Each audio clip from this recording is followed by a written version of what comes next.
नमस्ते। आइए जानें कि बेकार मेटलर्जिकल कचरे को ब्लास्ट फर्नेस की सबसे जरूरी सामग्री में कैसे बदलते हैं। जरा सोचिए, स्टील प्रोसेसिंग से निकलने वाले लाखों टन बारीक कचरे का क्या होता होगा। ये एक भारी चुनौती है। इसका मास्टर सॉल्यूशन है सिंटरिंग।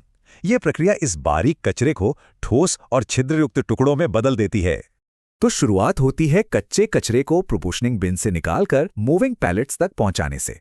यहाँ पानी एक बाइंडर का काम करता है। ये धूल को छोटी गोलियों में बदलकर बेड की पारगम्यता बढ़ाता है। फिर इग्निशन फर्नेस में 1350 डिग्री सेल्सियस की भयंकर गर्मी के बीच ऊपरी परत जलना शुरू कर देती है।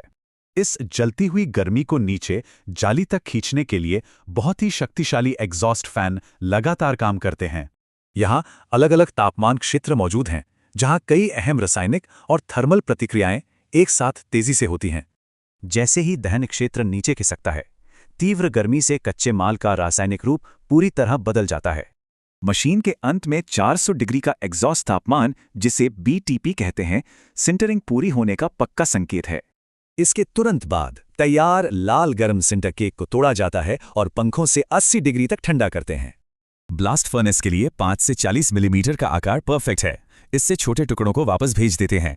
बेहतरीन और सुरक्षित उत्पादन के लिए इन रासायनिक और भौतिक गुणवत्ता मापदंडों का सटीक होना सच में बहुत जरूरी है। DTI सिंटर की मजबूती मापता है। परिवहन में टूटने से बचने के लिए इसका कम से कम 70% होना अनिवार्य है।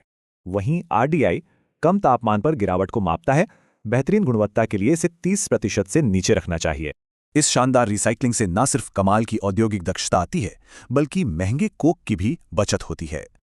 पर सुरक्षा सबसे पहले। डस्ट मास्क और कार्बन मोनोऑक्साइड मॉनिटर जैसे सख्त प्रोटोकॉल का पालन करना यहाँ बेहद जरूरी है।